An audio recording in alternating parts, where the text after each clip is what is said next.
to this video. This is my review, book talk, whatever, on Between Burning Worlds by Jessica Brody and Joanne Rendell. The sequel to Sky Without Stars, and I listened to the audiobook for this. This is what I was talking about earlier, in that instead of actually reading, I listened to a book, which was this book. And first thing first, I will address the fact that I thought that this was a duology. Now it's a trilogy. And I didn't know this because on Goodreads, it's hard to find the third book. You have to, because usually on Goodreads you can find related books that are in the same series, but it's so hard to find.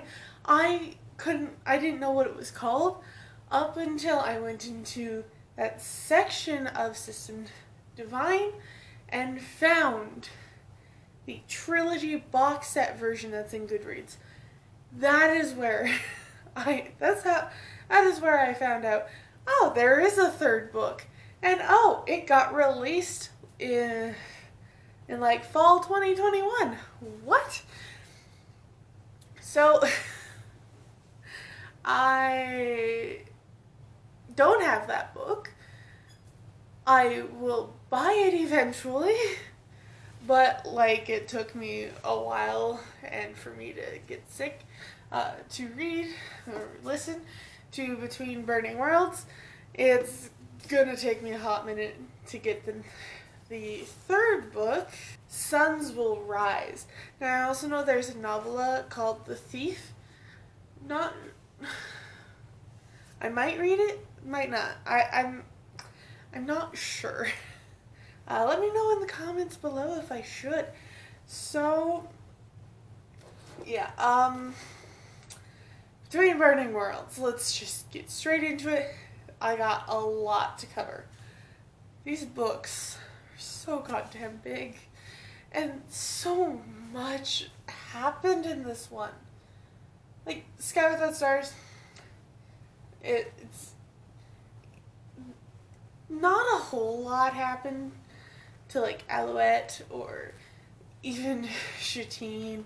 Most of it happened with Marcellus, so there wasn't as much to cover. But in Between Burning Worlds, oh, so much.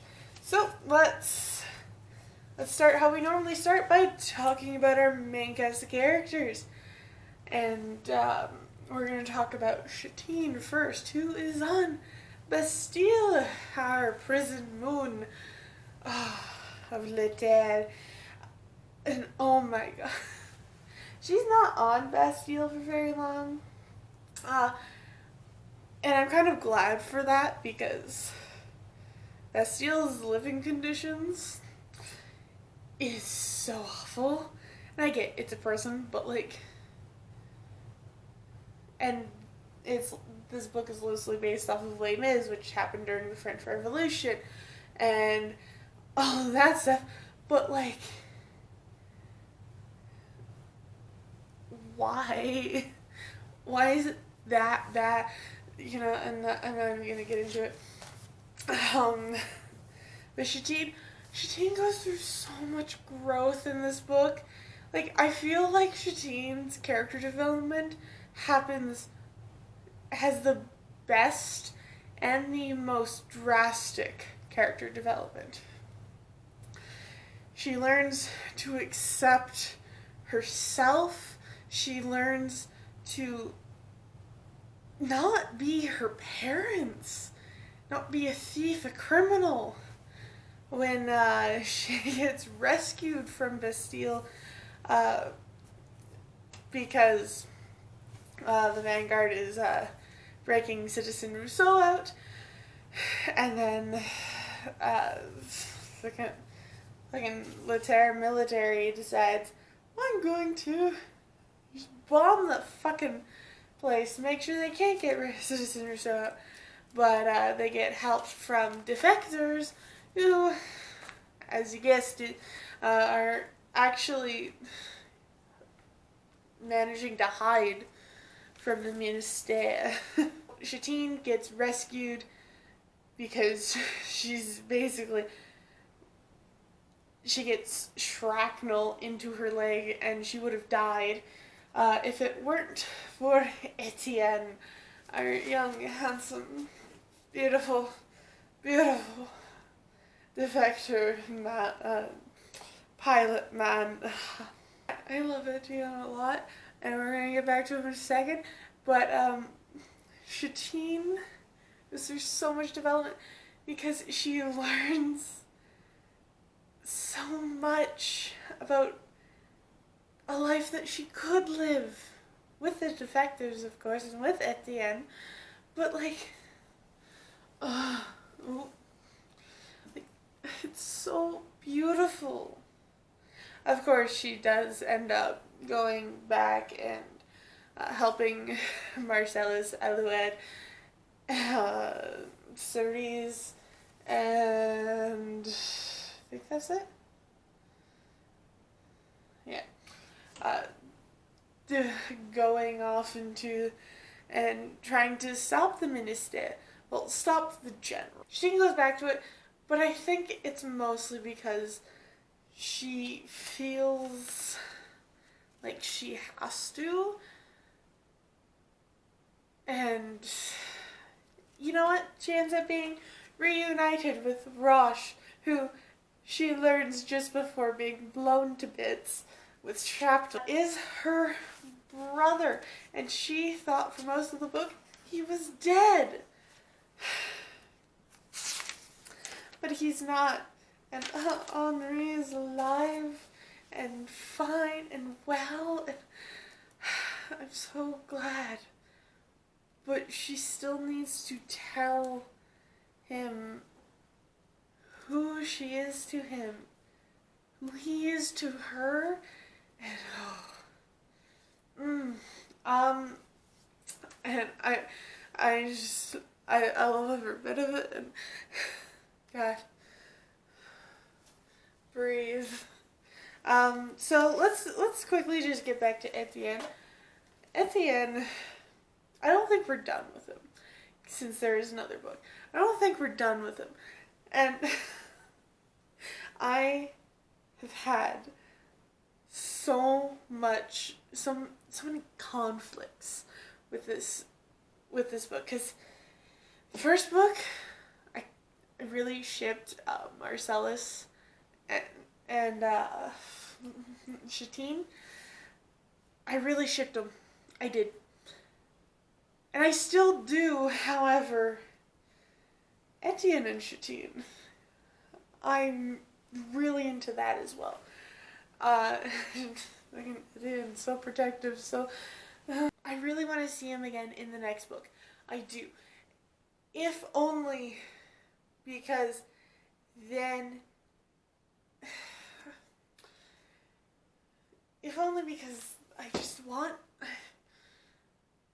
I want Shatine to end up with at least one of them, and this way Marcellus could end up with Alouette. However, I know I should. I know this book wants me to care a lot about Alouette, and I know I should. And I'm pretty sure I said this in my last book, in the last one, in Sky Without Stars. I'm pretty sure I said this. However, I don't care that much for Alouette. I don't know what it is. Alouette doesn't intrigue me as much. Like, her parts were at least enjoyable this time, but I still don't care for her like I care for Shatine and even Marcellus. And like Etienne doesn't even have a fucking POV in this.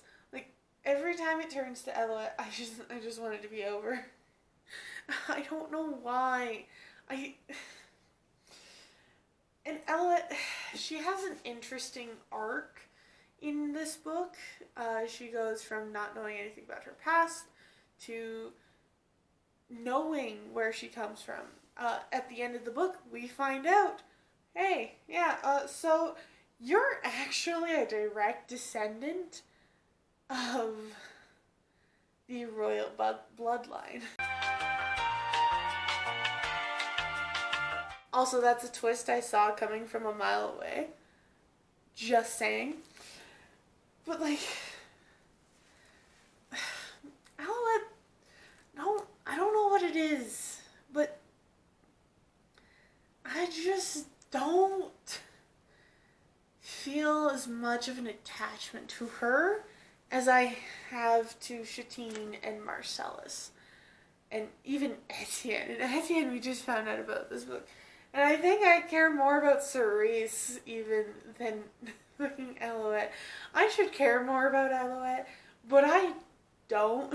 And I don't know what it is. Really don't. Like, it would be interesting. It should be interesting. Like, this is an interesting type of character. Maybe it's because it's overdone. Maybe. I don't know. So, yeah. Alouette literally goes through a journey of discovering who she is, who her mother was, and all of that. And that's all fine and dandy, but, like, it's been done. And I get this isn't the most original story. And I get no story is actually going to be original. However, can I just why make her somewhat interesting? It's like she's a Mary Sue. I don't know what it is. Maybe she'll redeem herself fully and Suns will rise. But I don't know. Like,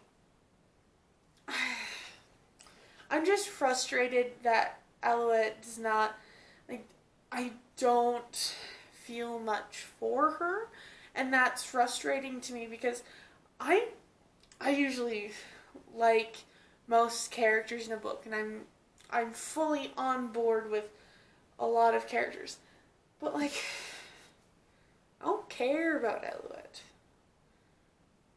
I fucking care more for Cerise than Alouette. Like, what is that? Why? Like, okay, at the end of the book, Alouette is being kidnapped, and I'm pretty sure it's the general. We don't see anything else from her after that. And, like, I don't care that much. I really don't. Like, I care that Marcellus cares, but, like, I don't really care about Alouette so much that I'm gonna be like, oh, we need to save her. No, I don't fucking care. I swear, when you have one specific POV that people just don't care for, it really brings down the book, which is probably why this book is, it's taking me a while to get through these books, is Alouette. Alouette's part in it, I don't like reading it, or even listening to it, because I'm not even reading these, I am listening to them, and that's what's getting me through them, is listening. Granted, that's mostly because of all of the French terms, and me being a Canadian who learned French, who learned partial French, bit of French, as a mandatory thing, and didn't particularly like it. I'm also constantly trying to convert into English. Trying to convert all of the French into English words to understand it a bit more, but which ends up taking away from the book and a lot of things. So that's why I listen to the ebooks. But honestly, if I was reading these, I would not continue to read them. I'm continuing to listen to them because I can get through Alouette's parts a lot faster and actually focus on the characters that I actually want and enjoy. Okay, enough ranting about Alouette. I feel like I've been ranting for like 15 minutes about Alouette. Marcellus has gone through quite the change. Went from obedient minister, soldier, to he's joining the vanguard, and then he's going against his grandfather, and then it's so enjoyable. It's enjoyable to see him defying his grandfather, and also fighting against so much. And it's funny because they're kind of fighting against the regime, but also fighting against the person trying to take down the regime, which makes things so confusing. But yeah, Marcellus, I don't know what to say about him for this book, honestly, because a lot of his time spent around Alouette, and I just don't care. Okay, stop ranting about Alouette, because otherwise this video will just be a hate video on Alouette. Because, but Marcellus, he at least, he's a better character. I'm gonna say that he's better. He's a better character, and I actually like it. And I like him as a character. Damn, he's constantly infatuated with Alouette, and it makes me mad because I don't even see them. I don't like Alouette, so it's really frustrating to me. But it's nice to see Marcellus learning things and figuring out things, and also he figures out what his grandfather's weapon is, which is in fact the third estate, because of how the skins work, and Shatine gets her skin removed by the defectors. Anyways, and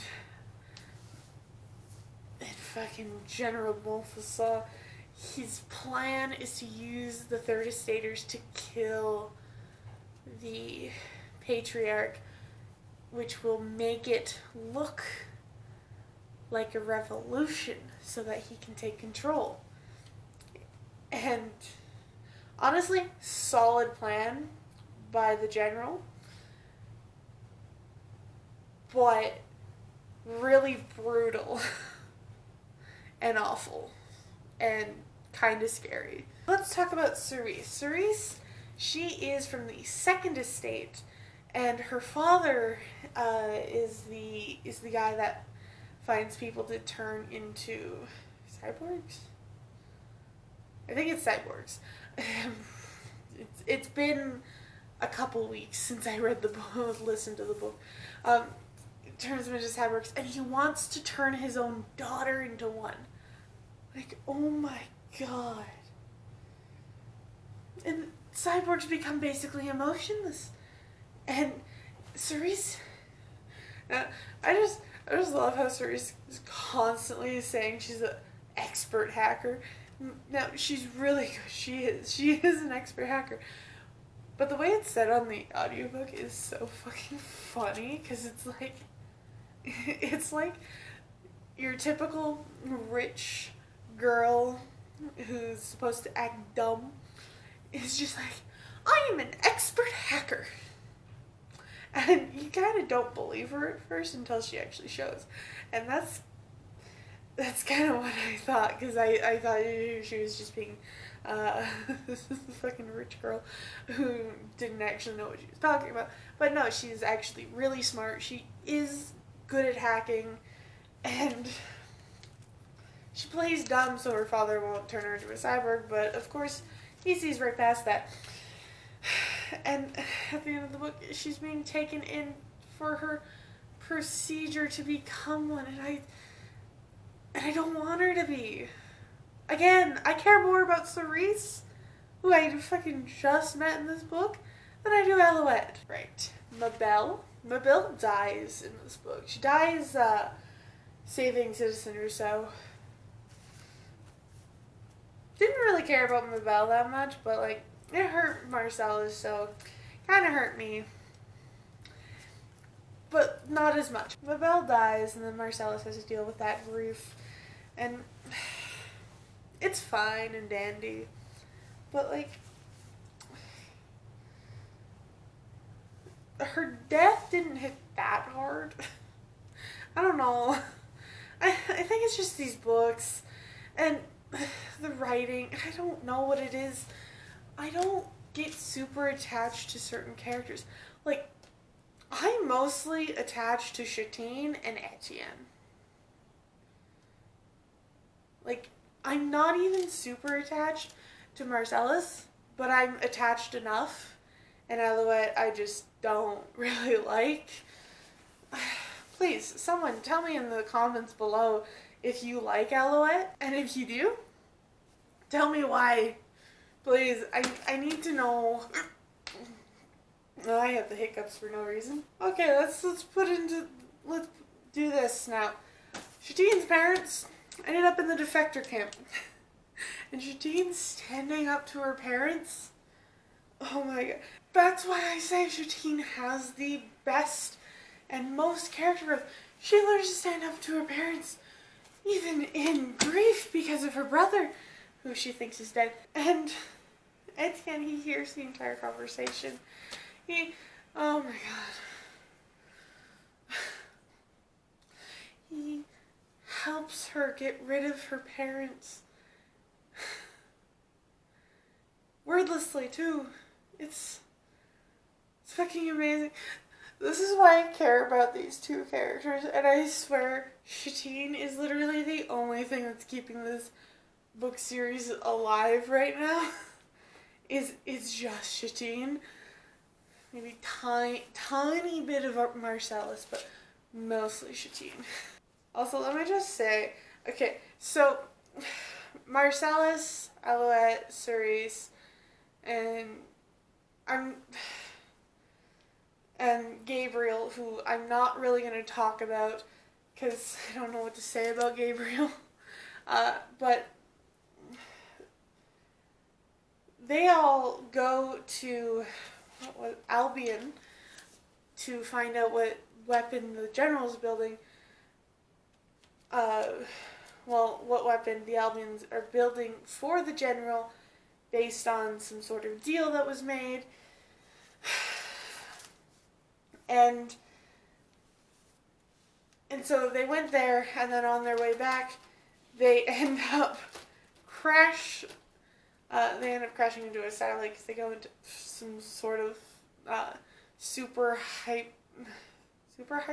hyperspeed travel. They hit a satellite, and then they have to take an escape pod down, but the escape pod has no controls, and they landed in the terrain Purdue, which is where the defector camp is.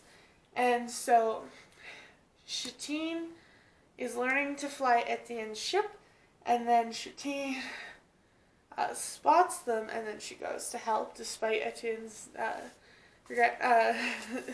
objections, and then they find Marcellus. And Etienne is so fucking... Let's just put this. He is so mad and distrustful and awful to Marcellus. Like, he doesn't trust no one. It's really awesome, and I love it. And honestly, he's the most realistic character in this. But Chatine and Marcellus' reunion is so strange. They both go on such different journeys, and Marcellus is a rebel now and wanted, and Chatine is probably thought to be dead, and we're still on Bastille. And oof.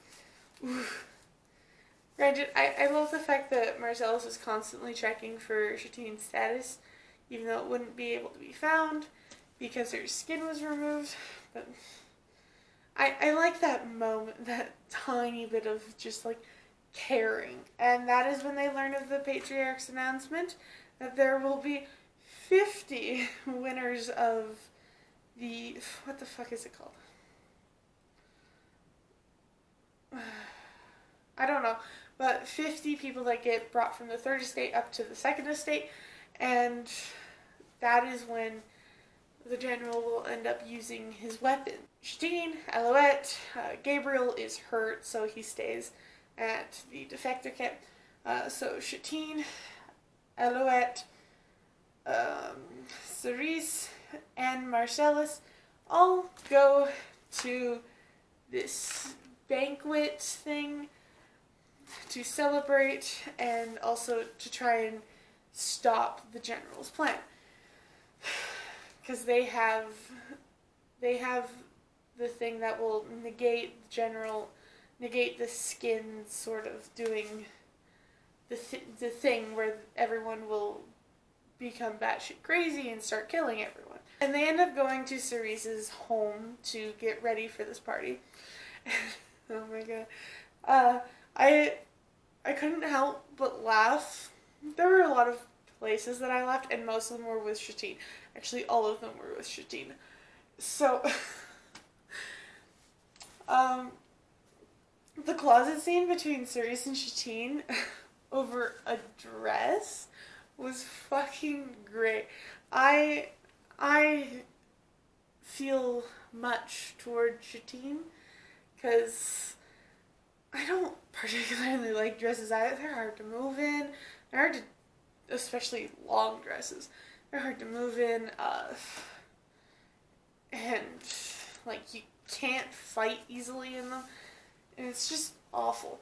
And I just love how Shatine's just like, I'd rather just scale a wall. And Shatine just looks at this dress and is just like, you're joking, right? And Cerise looks at the dress confused and is just like, I don't joke about ball gowns. I'm not wearing that. That's but you have to. It's the Ascension banquet. Everyone will be dressed up, even the third estaters. A bunch of descriptors, and these will cover the scar from your skin. I haven't worn a dress since I was 8 years old, and I'm certainly not going to start again now. Oh, I love Shatine so much. I think it's because I relate to her so much. Like, I haven't worn a dress since I was young as well. Well, technically I did it my grade 12 graduation, but like, I didn't know what else to wear. My favorite line during this entire thing is, this is the Grand Palais. You have to blend in. And if you don't blend in, you die. The ferocity that she says it with is so beautiful, and I love it. And it's so great. God, I love Cerise. I love Cerise, and I love Shatine, and I love Etienne. Those are the characters I actually like. So Marcellus's plan is to get this formula that will negate what the skins will do. That's into the champagne so everyone drinks it and then they don't go crazy. It doesn't work because obviously it wouldn't work. And so we have the battle. And Marcellus, he comes so close to killing his grandfather. He comes so close. And then he doesn't. And, okay, I get he wants to be different. I get he doesn't want to, he wants the law to take care of it. I get that. I do. However, sometimes you have to kill the enemies. He was gonna die anyway with justice. Just kill him! Marcellus has too much of a moral compass. And I appreciate it, I do. I like characters with a moral compass, but I also like characters who don't have a moral compass. A moral compass kind of fucks everything up. Now we need to talk about the thing that Cerise was constantly talking about in the entire book, which was the kill switch. It will kill all of these skins, and it is protected behind this DNA lock that Brigitte, Etienne's mother, and what's her face in the Vanguard invented while they were cyborgs, and that only a direct descendant of the Paris family of the patriarch can unlock it and turn off all the skins. Now, Alouette finds out during this, during all the battle, that she is that direct descendant, and that's why the sisters were protecting her for so long. That's why they took her in, so that she could do the kill switch. She could do it. And so she turns off all the skins, everything's fine, and the Vanguard are there to... They bring Marcellus and Chatine back to base. They look for Alouette. She's missing because the general has taken her. I'm convinced it's the general. We don't actually know. However, it's likely the general. Because, yeah. Because he tried to get rid of her before. I never find Alouette because of that. I don't really care either. Again, I'm going to rant about Alouette. I don't care. It's so predictable. She feels like a Mary Sue to me. Like, she's got no character. I don't know. It's hard to explain. Anyways, so also the Vanguard did succeed in getting rid of getting Citizen Rousseau out, and Citizen Rousseau is currently in a medically induced coma to try and heal and then rally up the Third Estaters again. And I love how the Vanguard managed to trick the entirety of the Minister that they were dead. Good on them. And this is actually when Chatine finds out her little brother is alive and well, and he's fine, and I love him. He's so great. Chatine needs to tell him the truth, though. I'm so invested with everything relating to Chatine. Like,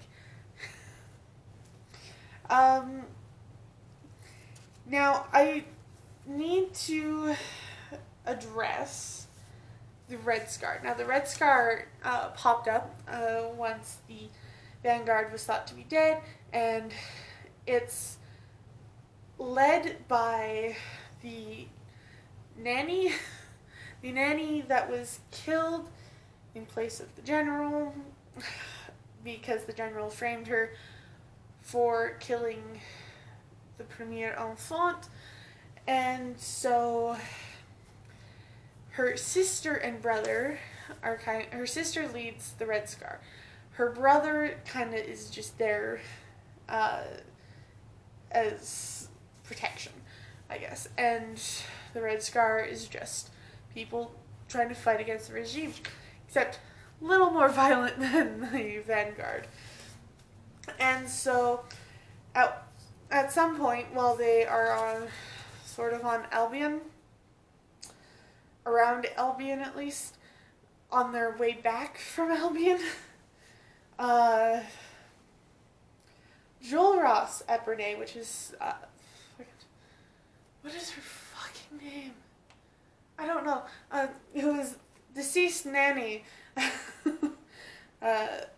brother, he's constantly contacting Marcellus, and once Marcellus is safe within the Vanguard walls, he finally accepts the message, and then he goes, she has gone too far, and then they go to the marketplace, where now the Red Scar stole the giant weapon that resembles the guillotine, and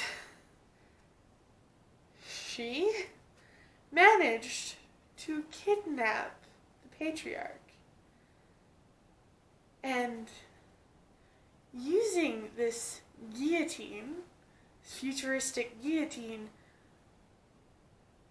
kills him in an actual act of revolution. And it's honestly shocking that this happens. And it's done by Maximilian Epernay, who is Nanny Epernay's sister.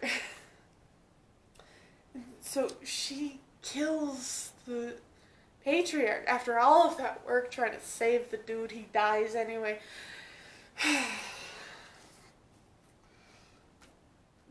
But even Maximilian's brother, even Heath, okay, Enjolras thinks that Maximilian has gone too far, and it's true, she has.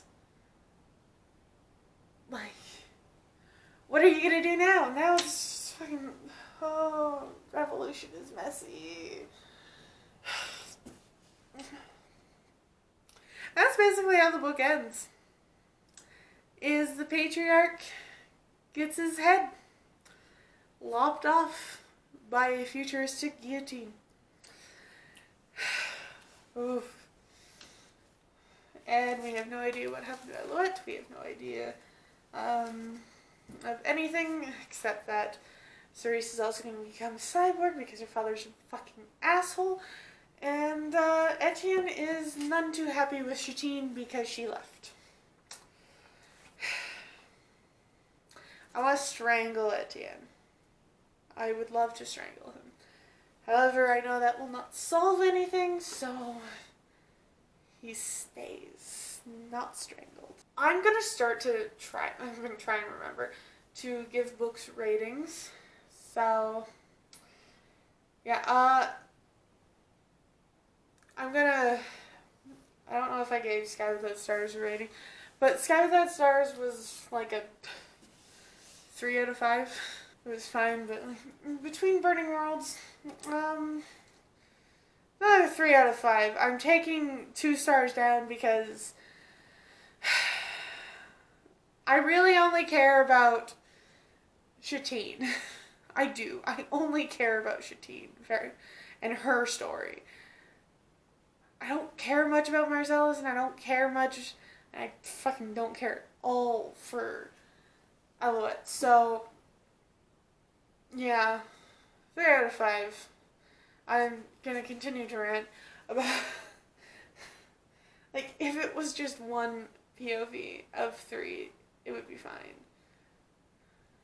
But, so much of the book takes place with her and Marcellus, and it's just, ugh, I don't like it. But, yeah, so Between Burning Worlds, 3 out of 5. It's an average book. There's nothing really special about it. Anyways, I hope you all enjoyed this little book talk where I rant mostly about Alouette for a good while. I'll try and tone that down a little in editing.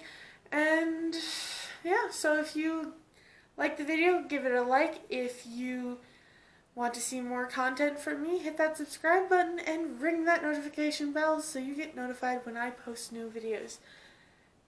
And yeah, so hope you all enjoyed, and I will see you all in the next video.